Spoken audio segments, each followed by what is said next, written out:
কৃষ্ণ নাম করো,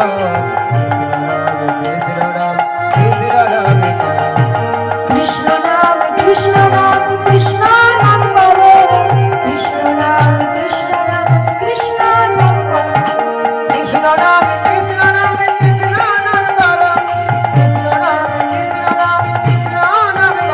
কৃষ্ণ নাম কৃষ্ণ নাম কৃষ্ণ নাম করো, কৃষ্ণ নাম কৃষ্ণ নাম কৃষ্ণ নাম করো।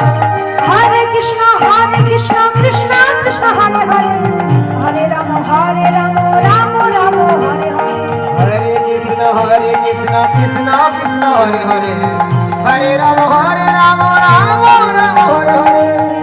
এই যে হরিনাম মহামন্ত্র নাম, এই নামটা আমরা সকলেই জানি তাই না? সকলে বাড়িতে করি হরে কৃষ্ণ মহামন্ত্র নাম, হরে কৃষ্ণ কৃষ্ণ কৃষ্ণ হরে হরে। বাহ সুন্দর। আচ্ছা বলুন তো মা, এই হরে কৃষ্ণ মহামন্ত্র নামের মধ্যে কৃষ্ণ আছেন কজন, রাম আছেন কজন, আর হরে আছেন কজন?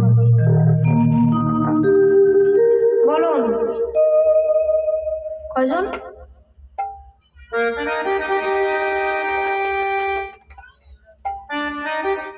হয়ে গেল। মায়েরা এখন মনে মনে ভাবছে কেন যে বলতে গেলাম জানি বলে। হ্যাঁ দেখেছেন, যেটা মহামন্ত্র নাম, আমাদের যে নাম একমাত্র আমাদের পারাপার করতে পারবে, সেই নামটাই আমাদের সঠিকভাবে জানা হলো না। সবাই আজকে গিয়ে বাড়িতে হরে কৃষ্ণ মহামন্ত্র নামটা লিখবেন, লিখে গনে গনে দেখবেন কৃষ্ণ কবার বলছেন, রাম কবার বলছেন, হরে কবার বলছেন। কেমন? আমি বলে দিচ্ছি, বাড়িতে গিয়ে একটু মিলিয়ে নেবেন। কেমন?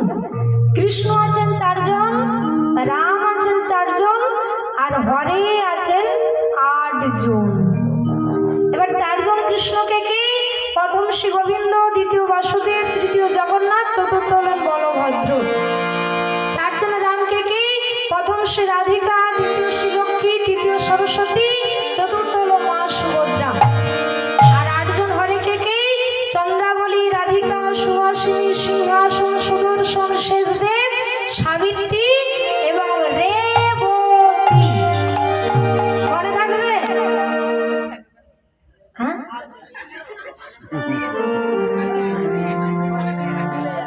লিখে রাখতে হবে তাই না? আর নামগুলো না মনে রাখলেও এটা মনে রাখবেন, কৃষ্ণ আছেন কজন, হ্যাঁ রাম আছেন কজন, আর হরে আছেন কজন, হ্যাঁ এটা মনে রাখবেন। কেমন? বাকিগুলো যদি মনে রাখতে না পারেন ঠিক আছে, কিন্তু এটা মনে রাখবেন। কেমন? তাহলে 4 জন কৃষ্ণ, 4 জন রাম, 8 জন হরে নয় আমাদের এই মহামন্ত্র নাম হরে কৃষ্ণ নাম। অর্থাৎ হরে অর্থাৎ বাহ্যিক অর্থ হরণ করা, কিন্তু অভ্যন্তরীণ অর্থ হলো হরি অর্থাৎ রাধা রানী, কৃষ্ণ অর্থে গোবিন্দ, রাম শব্দটি এসেছে রম ধাতু থেকে, অর্থাৎ রমণ করা। রাধা কৃষ্ণ নাম, হরে কৃষ্ণ নাম, যুগল নাম, রাধা গোবিন্দ যুগল নাম। তাই চলুন এই নাম আমরা সকলে মিলে উচ্চ ঈশ্বরে করব। আমি করছি, আগে আপনারা শুনেন, তারপর আপনারা সকলে করবেন, আমি শুনছি। কেমন? তাহলে ব্যাপারটা শোধবোধ হয়ে যাচ্ছে। হ্যাঁ একা আপনারা শুনছেন, আমি বলছি, এবার আপনারা বলবেন, আমি শুনবো, তাহলে একটু শোধ হয়ে গেল তাই না? হ্যাঁ হরে কৃষ্ণ কৃষ্ণ কৃষ্ণ